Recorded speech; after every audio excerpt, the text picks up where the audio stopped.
eu não tinha a menor noção de qual era a figura do meu pai, né? Assim, eu fui criado no interior de São Paulo, uma vida simples, a gente morava num sítio. Que cidade que é? Mariporã. Mariporã. Tem aqui do ladinho, pertinho, né? Interior de São Paulo, aqui do ladinho. E, ok, vivi uma vida, uma adolescente normal, né? Quando, com 17 anos, passando em frente a uma banca de jornal, eu fazia economia já nessa época, e eu passei e ouvi o meu pai na capa de uma revista, e tava simplesmente escrito, os bilionários da bolsa, as maiores fortunas. Eu olhei para aquilo e falei, eu não acredito, esse é o meu pai que tá ali. E ali eu descobri que meu pai... Ele escondia de você? Olha, eu não acho que era proposital do tipo, vou esconder da família que eu sou um bilionário. É que naquela época ele era muito low profile. E a gente tem que entender também que não se falava muito de bolsa de valores na mídia. Sim. Foi, acho que talvez ali em 2012, 2013, tava começando a se falar sobre o assunto, né?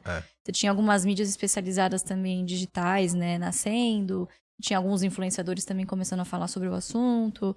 Então, acho que o negócio cresceu mesmo de proporção de 2018 para cá, né? E, em geral, acho também existe uma tendência, não cientificamente comprovada, eu diria, mas de grandes referências, quando o investidor ele é muito focado em dividendos, ele tende a ser mais low profile. Então, o trader, né, que é todos os dias ali investindo, ele quer vender uma vida de, olha lá, ganhei um carro em 2 dias. Então, ele precisa ativar esse tipo de coisa. Sim. E você pode pegar até um dos maiores dividendos do planeta, que é o Warren Buffett. Continua morando numa casinha simples, continua dando uma vidinha simples, né? Só não é low profile porque é o tamanho gigantesco também da pessoa. Mas eu acho que tem um pouco disso, né? Em geral, o perfil do investidor também demonstra como que ele vai aparecer mais ou menos no mercado, né? Exatamente, exatamente. Então, naquela época, quem conhecia meu pai eram pessoas muito nichadas de mercado de capitais, né? Porque o mercado de capitais é um nicho ainda dentro do mercado financeiro, né? O mercado financeiro é gigantesco, tem várias vertentes. Então foi aí que começou, assim, na verdade eu já tinha esse interesse de trabalhar com meu pai, já o admirava, já conhecia a história dele, então imigrante, muito pobre. Começou na bolsa em 69, para vocês terem uma noção, nosso Ibovespa, nosso índice é de 68. Sim. Então, e quer dizer... BMF também. Exatamente. Então ele trabalhava desde o início de tudo, perdeu um ano de bolsa, né? Então, um cara pioneiro mesmo, que na época não tinha quem se inspirar. Então, a gente tem que pensar que, final da década de 60, as coisas eram muito menos globalizadas. Então, não se tinha notícia, por exemplo, de Warren Buffett, de Benjamin Graham, nada disso, né? As coisas chegaram muito depois aqui. Então, pelo fato dele ter esse conhecimento em contabilidade, né? Ter sido técnico em contabilidade, ter feito economia, isso deu para ele uma visibilidade.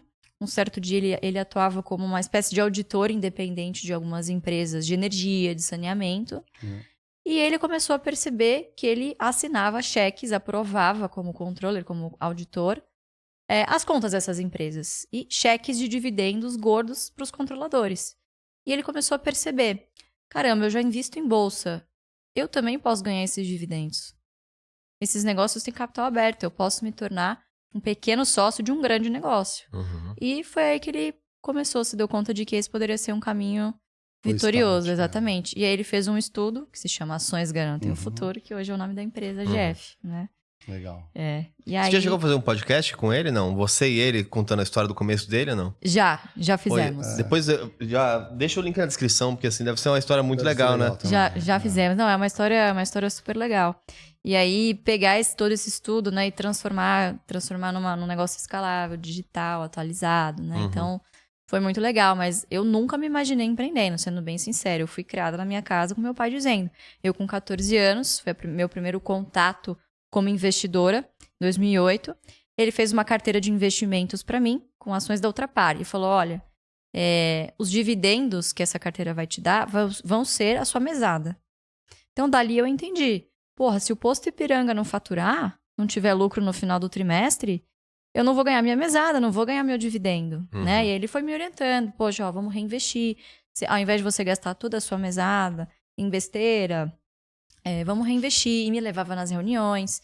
Então, a educação financeira sempre esteve presente na minha casa, desde muito cedo, sem eu sequer saber quem ele era, né? O tamanho da figura dele, o que ele representava para o mercado, né?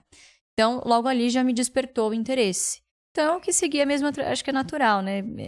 Eu quis seguir voluntariamente essa carreira. Então, segui os mesmos passos. Fiz economia. Aqui faz 4 anos, faz 6, né? Fiz mais 2 de contabilidade. E comecei... É complementar, não tem como, complementar, não tem como. E com 17 comecei a trabalhar no mercado financeiro. Legal. Como que 11 foi anos. pra você quando você descobre, né? Que até deixa eu contar uma história. Porque a sua história de ficar bilionária, ou de entender, Descobrir, né? Descobrir, que ali era bilionária, tem um cara que ele era merchandiser da L'Oréal. E ele trabalhava com um amigo nosso lá, com um diretor. E um belo dia ele descobre... Sabe aquelas histórias que parecem fake, assim? Ah, sua tia deixou uma herança. De filme da... A dele era verdade. Caraca. Ele tinha uma tia na África do Sul Meu Deus, que tinha uma mina de diamantes. Meu Deus. E aí não tinha quem deixar, ele chegou em São Paulo e falou assim, vou ter que pedir demissão. Aí, imagina você, diretor de um merchandise, assim, ou de vendas, fala, pô, mas por que então? Eu descobri que eu sou bilionário. Eu não tenho a família, e foi pra África tocar o negócio da mineradora de diamante. Meu Deus. Você imagina isso? Porque assim... sem também ter noção nenhuma de diamantes, né? Sim, De mineração. Você imagina, mas acho que ele teve Você tem que aprender de alguma forma. Acho que ele consegue comprar um bom time Você pra ajudar ele. Exatamente, exatamente. Mas não é muito bizarro? O que eu fico pensando, meu pai não é bilionário, longe disso. Mas ele sempre tem uma empresinha pequenininha aqui na Zona Leste de São Paulo, inclusive. E eu sempre falei, né? Depois que ele criou os filhos, eu falava pra ele assim, cara, agora vai descansar, né? Vai aproveitar um pouco mais. E ele era o cara que acordava às 7 da manhã pra trabalhar, trabalhava até às 9 da noite, é uma empresa pequena de metalurgia. E eu sempre falava assim, vai descansar, vai descansar. Agora, uns 2 anos pra cá, ele começou a parar de sexta-feira meio-dia. Mas ainda assim, ele continua trabalhando. Você não tinha esse tipo de pensamento? Falou assim, nossa, mas vai fazer outra coisa, toca algum outro sonho. Como que foi essa relação? Óbvio, de admiração, também admiro demais meu pai. Mas você teve esse tipo de questionamento? Tipo, uma vez que você tem todo o dinheiro do mundo, poder fazer qualquer coisa no mundo? Olha, não muito, porque eu sempre vi meu pai como uma pessoa muito feliz e realizada.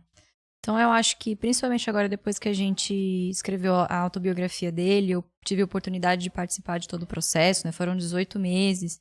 Eu comecei a perceber, né, que a origem das coisas. Então a pobreza, ela deixa marcas muito individuais em cada um, né? Então, para vocês terem uma noção, ele começou na Bolsa de Valores, ele sempre diz isso, não para ficar rico, para nunca mais voltar a ser pobre. Então ele diz, eu nunca imaginei na minha vida ser um bilionário, assim, isso não faz diferença para mim. Porque quando você tem todo o seu patrimônio em bolsa, e o seu foco é dividendo, muito do que você disse no início, você exorciza o patrimônio, porque isso pode diminuir de uma hora para outra, como aconteceu na pandemia, por exemplo. Foi a primeira vez que eu particularmente vi o patrimônio ir de bilhão para milhão. Então, a gente foi de praticamente 3 bilhões em patrimônio em bolsa para 900 milhões. A oscilação prejudicou. Exato. Tudo, se o investidor não tem, assim, cabeça para isso e se apega muito a esses números, você não sobrevive. Então, ele sempre deixou muito claro que, pô, eu faço o que eu amo, eu não trabalho como uma obrigação. Eu já não precisava mais trabalhar há muitos anos. Ele fala que ele vai tricotar. Então, hoje, assim, que hoje ele já delegou muitas coisas, né? A gente tem também, não só eu, mas a gente tem um time, né? De investimentos, enfim. Então, hoje, quando dá sexta-feira também, ele vai pra Mariporã, que a gente tem ainda a casa lá, que ele gosta muito, passa o final de semana, joga tênis com os amigos. Então, hoje ele usufrui muito mais. Mas dizer, por exemplo, assim, ele nunca foi um cara que se encantou em comprar barco, avião, jatinho, nada disso. Acho que essa vida simples e confortável já o deixava muito feliz. Mas para mim o que pegava muito é essa questão do legado, né? De levar adiante. Eu tenho muitos amigos também que são herdeiros e que, ao contrário, assim, quando se fala de tocar o negócio do pai, arrepia, porque leva como uma obrigação, como um negócio chato, que não tem vocação. E acho que muito também da criação, né, do patriarca, enfim, que criou o negócio. Acho que existe uma pressão natural sobre o sucessor. No meu caso, não, assim, ele soube levar de uma forma muito leve e me fez encantar sobre o negócio de ações. Então, eu não me imagino hoje fazendo outra coisa, né? Então, quando a gente começou a empreender com a AGF, pra ele foi um choque, ele falou, você tá ficando maluca? Você vai largar aqui, imagina, a carreira, a gente já tava tudo combinado aqui, você ia tocar a minha carteira, os negócios e tal. Eu falei, não, pai, vou continuar fazendo isso, né? Porque eu trabalhava como analista na época, em uma corretora. E nas horas vagas, depois das 18 horas, fazia o AGF, fazia os conteúdos, né? Comecei a fazer os conteúdos e tal. E isso muito nasceu da vontade dos sócios de, levar isso adiante, né? Porque é uma época que o marketing digital estava aflorando muito na parte de de finanças, e a gente começou a perceber que existia o interesse genuíno das pessoas sobre dividendos, tanto de picareta que estava aparecendo no mercado e vendendo curso ruim, né? Levando as pessoas a cometerem erros na bolsa, enfim. E o negócio nasceu muito naturalmente, assim. A gente nem percebeu o que estava fazendo, na verdade, sabe? Nasceu, assim, da nossa vontade de levar o legado adiante. Então, acho que é muito mais nesse sentido, viu, André? Os ciclos de investimento que vocês fazem também são mais longos? Eu pergunto isso porque a internet está aprendendo a investir com base em notícia, que primeiro, em uma grande parte também já é direcionada, todo mundo sabe. E eu cheguei a ouvir algumas passagens, você falava que seu pai viajava com vocês quando vocês eram menores e visitava algumas empresas, né? Sim. Então, Klabin, tudo. Então, visitava de fato a empresa. Sim. Para esse nível de investimentos, que são ciclos mais longos, né? Você vai visitar, você vai conhecer, saber os planos. É muito mais que ler ali o release do que tá na parte de... Sim, do né? relações com o investidor. Relações com o investidor. Você continua ainda defendendo a tese de estar mais próxima das grandes empresas que você investe? Ou não? Hoje já é um pouco mais diversificado em relação a acompanhar os números de maneira mais digital? Como que tem sido essa integração, né, dessa nova comunicação, talvez, das empresas com quem investe, né? Porque com certeza tudo mudou. Não, tudo mudou completamente. De 5 anos para cá, as coisas se transformaram, né? As empresas se viram obrigadas a encorpar as suas áreas de relações com investidores, até porque a gente veio de menos de 1 milhão de investidores para mais de 5 milhões nesse ano. Então, você imagina, você tem empresas que têm mais de 1 milhão de investidores. Então, você precisa ter uma área robusta que se comunique de uma maneira muito mais fácil, muito mais acessível com o seu sócio, com o seu acionista. Porque hoje ainda não é muito incentivado, mas no dia de amanhã isso vai mudar e esse acionista vai votar na sua assembleia. Entende?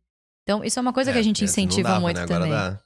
Isso é uma coisa que a gente incentiva muito também. Os investidores votarem, porque muito se cobra, mas pouco se faz no sentido de ir votar, comparecer. Ninguém quer aparecer nas reuniões de condomínio, né? Que é um negócio super chato. Exato. Então, até isso está se modernizando, né? Acho que depois da pandemia... Eletrônico, né? Tudo eletrônico, tudo por boletim de voto. Você preenche, manda para a empresa te orienta como você fazer. Então, antigamente você precisava de um procurador, de um advogado. As coisas eram caras, burocráticas. Hoje não, com essa nova leva de investidores, hoje você tem empresas que apresentam seus resultados com vídeos curtos no YouTube, com reels. Então, assim, a área de RI, ela tá precisando, ela de fato precisou encorpar toda essa comunicação com o investidor. Então, hoje ficou muito mais democrático. A gente vive a era da informação e hoje não tem desculpa para você dizer que não tem tempo, que não consegui ver, não consegui me informar. Se você tirar meia hora do seu dia para acompanhar os ativos ali da sua carteira, você consegue se informar muito bem. Você não precisa mais ler um relatório de 400 páginas e caçar, tentar fazer como o Barsi fazia na década de 70. Imagina, gente. Naquela época, as ações eram títulos, como se fossem terrenos, né? Você tinha lá as cautelas, você picotava o dividendo e ia na empresa receber. Senão você não tinha essa mamata de cair na sua conta corrente, né? Então, as coisas eram muito mais difíceis, muito mais burocráticas. Você tinha muito mais assimetria de informação. Mas, lógico, para nós que somos investidores grandes e até para pequenos investidores, muitas empresas têm programas que se chamam fábricas abertas. Por exemplo, a Unipar, que é uma das nossas maiores posições de soda e cloro, tem um programa como esse em Cubatão, que você manda uma mensagem para o RI, ele agenda, né? Tem determinados dias da semana, óbvio, vai depender ali se tem alguma programação da fábrica, de parada programada ou não. Mas você tem a possibilidade. Hoje, algumas empresas abrem essa possibilidade de você ver o ativo. Isso faz toda a diferença. Porque quando a gente fala de mercado financeiro, existe uma tendência muito grande de corretor. Isso é natural. Do mercado como um todo, passar uma dificuldade para te vender uma facilidade. Quando, na verdade, quando você está investindo em bolsa, pura e simplesmente você está escolhendo de quem está se tornando sócio. Então, imagina, em qualquer negócio, vamos chamar de mundo real aqui, né? Sem ser um negócio de bolsa listado. Você vai querer conhecer esse ativo pessoalmente, você vai querer entender quem são os gestores, quem está por trás desse negócio, quem é o sócio majoritário, controlador. Será que essa empresa já passou por algum escândalo? Você vai querer ver os números, entender do mercado, para quem vende, quais são os insumos, quais são as variáveis que afetam esse negócio. Por que na bolsa isso deveria ser diferente? Não é diferente você se tornar sócio de uma padaria, por exemplo. É a mesma coisa. Só que não. As pessoas na bolsa fazem o quê? Tomam atitudes, ações por impulso. Compram ações como se fosse um negócio... E é justamente isso, porque as coisas hoje estão muito mais gamificadas. Sim. Por isso a gente falou de day trade, né? Exato, pra te levar o quê? A comprar e vender rapidamente, vender e comprar. E aí vem dopamina, né? E dopamina. Exatamente. Trade. Não pensei nisso, é verdade. Tem isso também. Só que Vira o jogo. eu sou um pouco mais tradicionalista nisso. Eu gosto de olhar o projeto da empresa, pra onde ela vai, Claro. o que ela tá fazendo, o mercado, se é essencial ou não Sim. é, se é tecnológico. Tem que... Às vezes, o curto prazista, ele tá olhando outra coisa, tá olhando o gráfico e rezando. Exatamente. Eu acho muito complexo tomar uma decisão disso, igual você tá falando de sociedade, com uma empresa, né? Você vai ser sócio, meio que seja um pedacinho bem pequenininho, mas você é sócio daquilo. Cara, é uma relação muito, né, séria É. que você tá colocando ali.